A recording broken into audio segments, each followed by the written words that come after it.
Bagaimana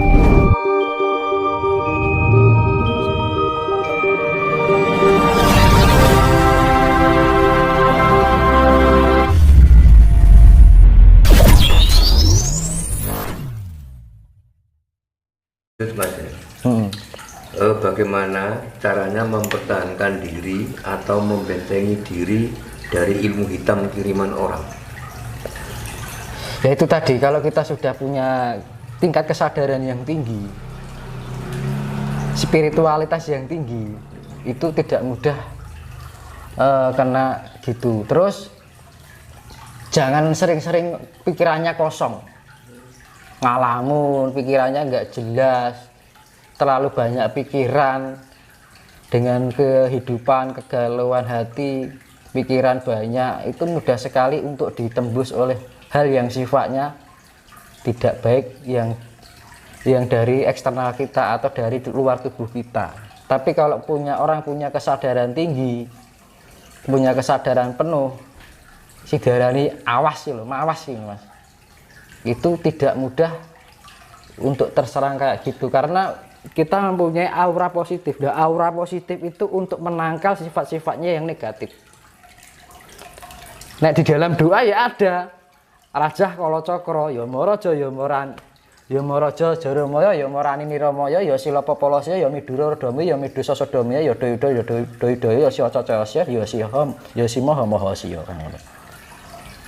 Itu barang siapa yang berbuat jahat pada diri kita akan berbelas kasih, ya kan?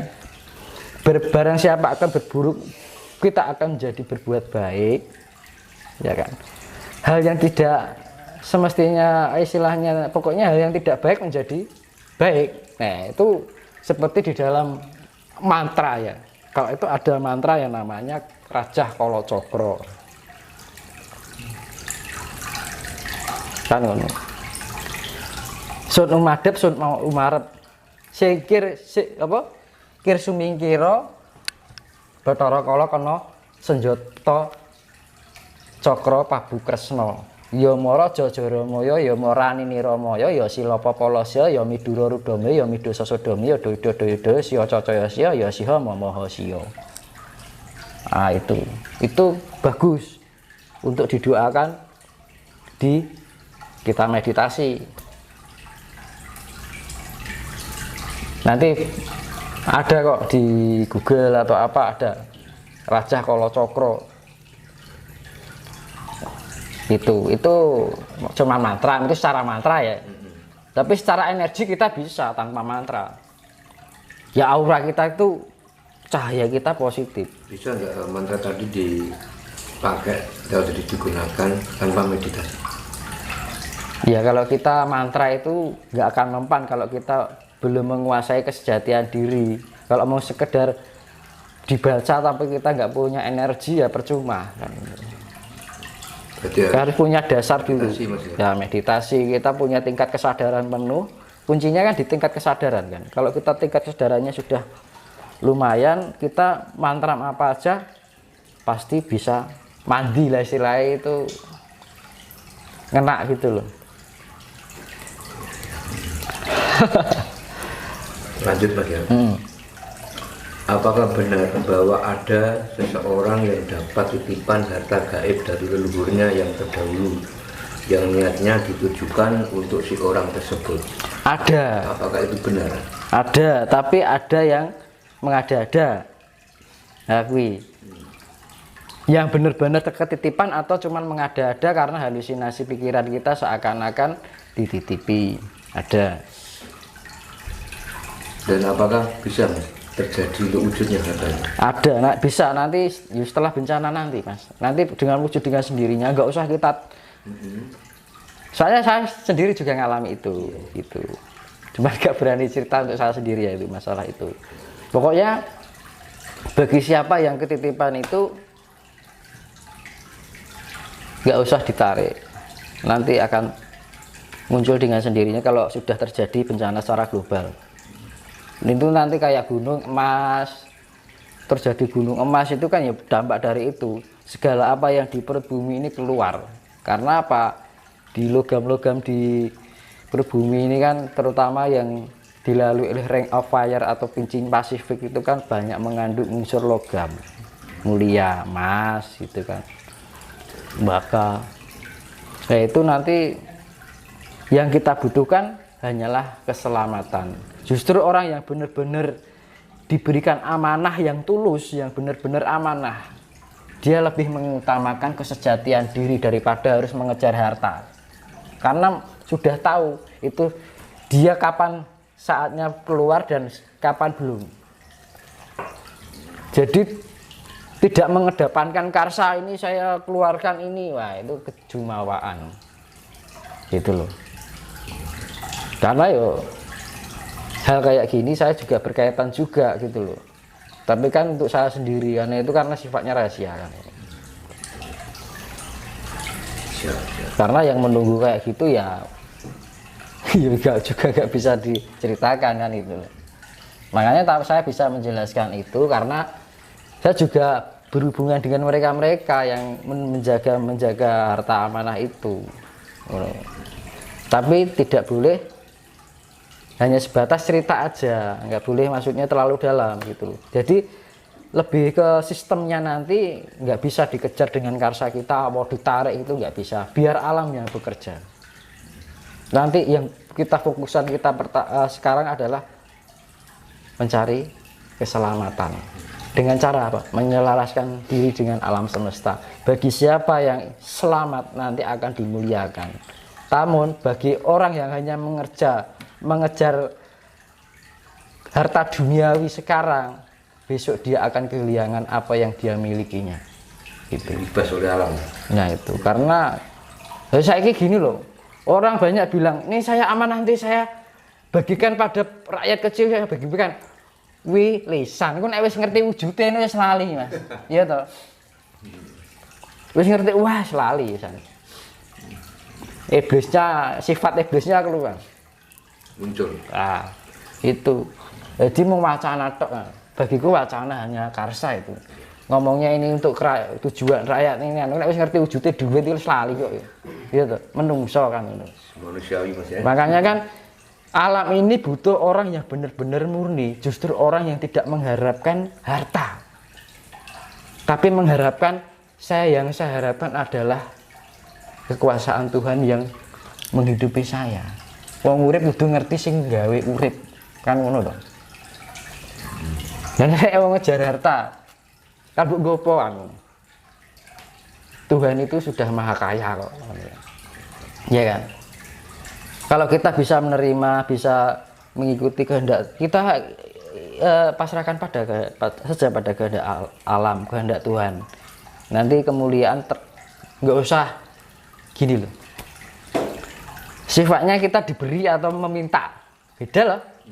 Diberi karena kehendak Tuhan.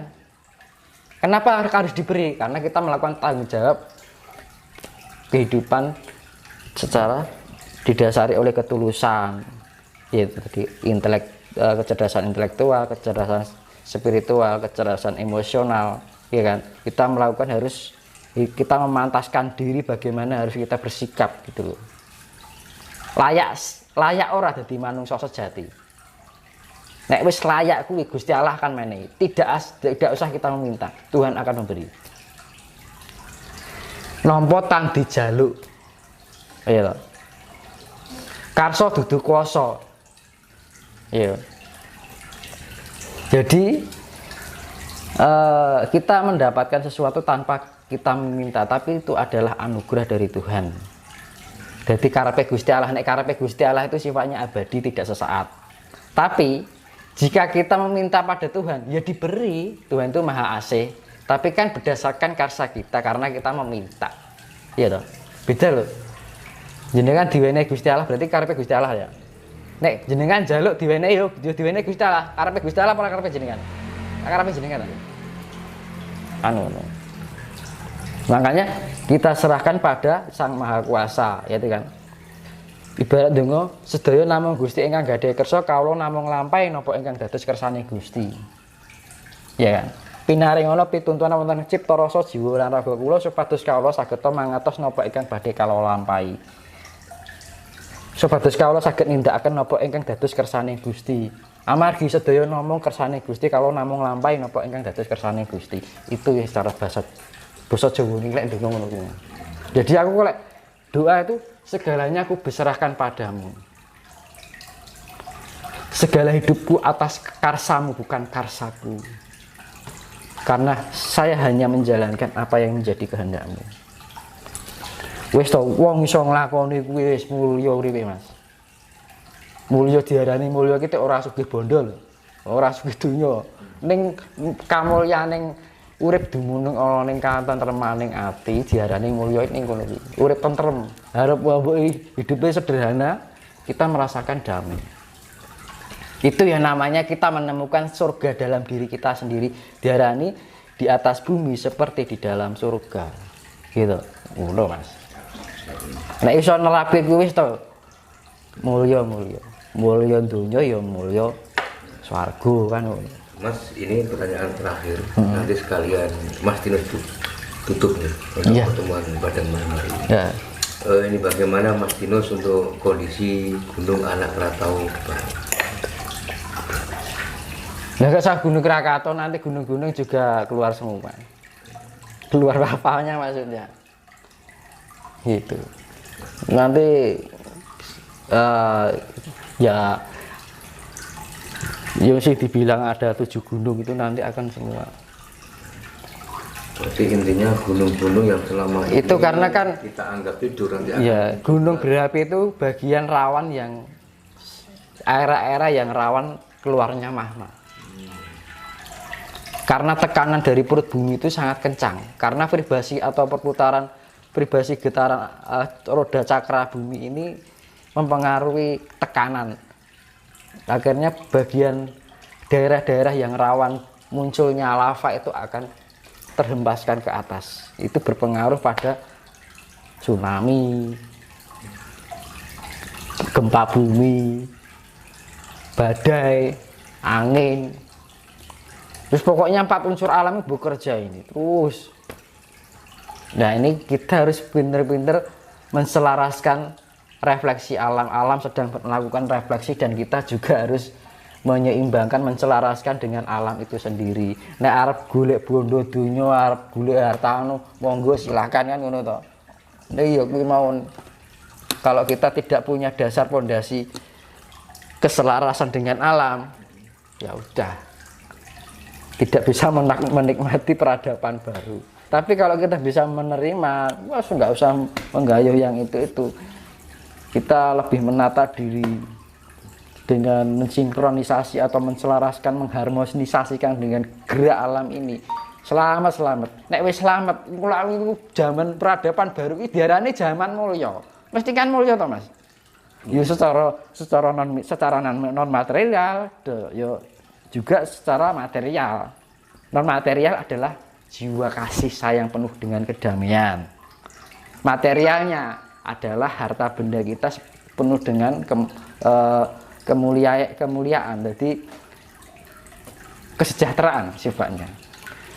Toto tentrem kertora hajo, iya toh? Zaman penuh dengan kedamaian, kesejahteraan, kasih sayang, kesucian, makanya di dalam arus putaran ini kita kudu melawan arus. Ngeline ora entuk keli kudu ngetukne banyu Purwitosari sing iline munggah. Kan ngono. Kita mencari sumber hidup yang menuju pada sebuah kemurnian. Kan gitu. Oke Mas Tinus, terima kasih. Apa yang disampaikan pada malam hari ini ya, semoga sangat bermanfaat bagi kita semua. Ya, ini sifatnya saya sharing, kita berbagi agar semua itu biar terketuk hatinya untuk kita semua lebih mendekatkan diri dengan keinginan alam semesta, karena kondisi alam semesta yang vibrasinya tinggi. Biar kita menjadi orang yang merdeka, ya kan, bisa dipantaskan oleh alam untuk melanjutkan kehidupan di peradaban baru. Biar kita bisa menikmati kehidupan yang penuh dengan kemuliaan, kedamaian, kesucian, kesejahteraan.